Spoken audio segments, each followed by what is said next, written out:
வணக்கம். நான் பார்த்தே சமைத்தேன் என்ன பொண்ணி. இன்றைக்கி க்ரீன் சட்னி நான் எப்படி பண்ணினேன்னு காமிக்கிறேன். இதில் வந்து கொஞ்சம் கொத்தமல்லியும் புதினாவையும் நல்லா அலம்பி ஆஞ்சு எடுத்து வச்சுட்டுருக்கேன்.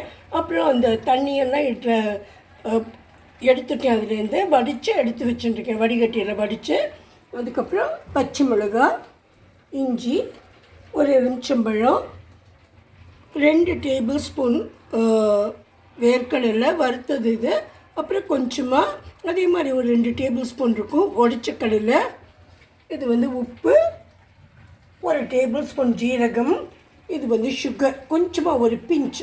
இதெல்லாம் போட்டு கொஞ்சம் நம்ம வந்து இதுக்கு நம்ம அரைக்கும்போது ஃப்ரிட்ஜில் வச்ச ஜில்லாக இருக்கிற தண்ணியையோ இல்லை உங்கள்கிட்ட ஐஸ் கட்டி இருந்தால் ஐஸியாக போட்டு அரைச்சா கலர் கொஞ்சம் மாறாமல் இருக்கும். நான் இதெல்லாம் சேர்த்து அரைச்சிட்டு உங்களுக்கு காமிக்கிறேன்.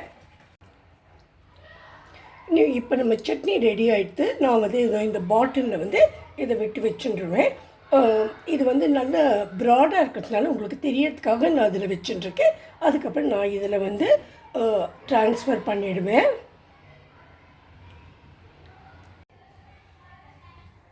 இப்போ நம்ம க்ரீன் சட்னி ரெடி ஆகிடுது.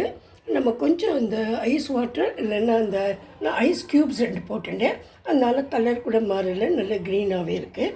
இதை நம்ம வந்து ஒரு 4-5 நாளைக்கு வச்சுட்டே சாப்பிடலாம்.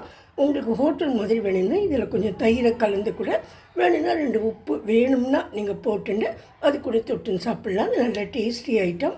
மோரோவர் புதினாலாம் இந்த சீசனில் நல்லா கிடைக்கிறது. கொத்தமல்லி, புதினா எல்லாமே இது வயிற்றுக்கு ரொம்ப நல்லது. அதனால தான் நான் இதை பண்ணினேன். இன்றைக்கி நைட்டு இது தான் நான் கொடுக்க போகிறேன் இட்லி கூட.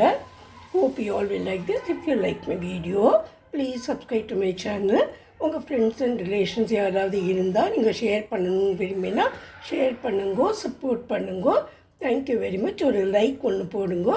Thanks a lot friends. I will meet you in my next video. Thank you.